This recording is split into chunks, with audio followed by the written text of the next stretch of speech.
Les millions d'agents de la fonction publique sont appelés à la grève par le syndicat aujourd'hui, par les syndicats, et nous partons tout de suite sur le terrain où nous sommes en communication avec le coordinateur logistique de la CGT Sud-Garonne, Monsieur Fabrice Pancarte. Non, Hervé. Non, pour moi, la chèvre de la sorte, ça s'apparente à du fascisme. Merde.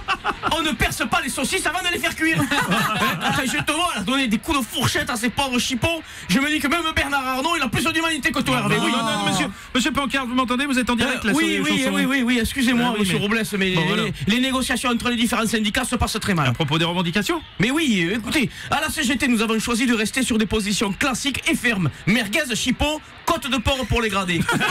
Et nous sommes en désaccord total avec la CFDT, qui, toute la matinée, a tenu une posture américano-capitaliste en faisant griller des ribs.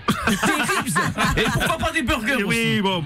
Dites-moi, monsieur Pancarte, vous êtes nombreux, vous trouvez où actuellement d'ailleurs là? Là, nous tenons une place forte et hautement symbolique du contre-pouvoir démocratique, puisque nous sommes sur le rond-point central de Coquec. Voilà, je ne peux pas vous dire mieux, mais je suis debout sur une palette Europe, je fais face au bric au dépôt, c'est historique. Oui, je comprends, monsieur Pancarte. Votre syndicat demande la démission d'Emmanuel Macron, me semble-t-il.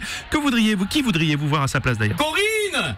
Ah non! Corinne! Mais c'est qui? Qu'est-ce que je t'ai dit sur les frites, Corinne? Les frites de manifestation, c'est molle et trop grasse. Je veux de l'huile au fond de la barquette, Corinne. Chaque fois que tu fais des frites, tu dois penser, est-ce que Lénine les aurait mangées? Pardon, excusez-moi, je vous écoute. Je vous en prie, Fabrice. Alors, les transports aériens font aussi grève, ainsi que le secteur de l'énergie, pour des raisons totalement différentes. Voilà, c'est une espèce de grève pique-nique. Chacun amène ses petites revendications. Et à la fin, ça fait une grève sympa à partager. By the way, grosse dédicace au syndicat des transports qui est venu avec de la sangria pour tout le monde. C'est sympa. C'est sympa. Alors justement, pour les auditeurs qui nous écoutent, pouvez-vous nous rappeler le motif de votre grève? Je m'y attendais à celle-là. La question piège. Voilà. Alors pourquoi cette grève? Je l'ai su. J'ai vu passer l'info. Je sais que je l'ai noté quelque part. Je l'ai. Cette réforme des retraites est un scandale. Non, monsieur Pancarte, je vous coupe, parce que c'était il y a 2 ans ça. C'est une vieille veste. J'ai pas lavé depuis. Je l'ai. Mon Fabrice, mon amour de France, à Yaoundé, il fait très chaud. C'est un courrier perso, ça. Je suis gêné. Ça y est, nous appelons à la grève, car sa nomination étant antidémocratique, nous demandons la démission de Michel Barnier. A priori c'est fait, il va démissionner, vous êtes au courant quand même. Ah bon? Bah oui. Ah oui, non mais là c'est trop tard, Et vous savez, quand le rouleau compresseur du contre-pouvoir démocratique est en marche, on ne peut plus l'arrêter.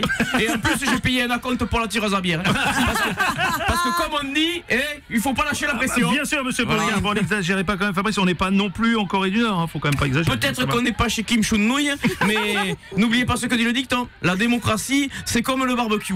Tout le monde a le droit de donner son avis, mais au bout du compte, il n'y a qu'un seul élu. C'est bon, merci. C'était l'invité de Julien Schmitt. L'invité de Julien Schmitt, du mardi au jeudi à 7h45 et 9h45.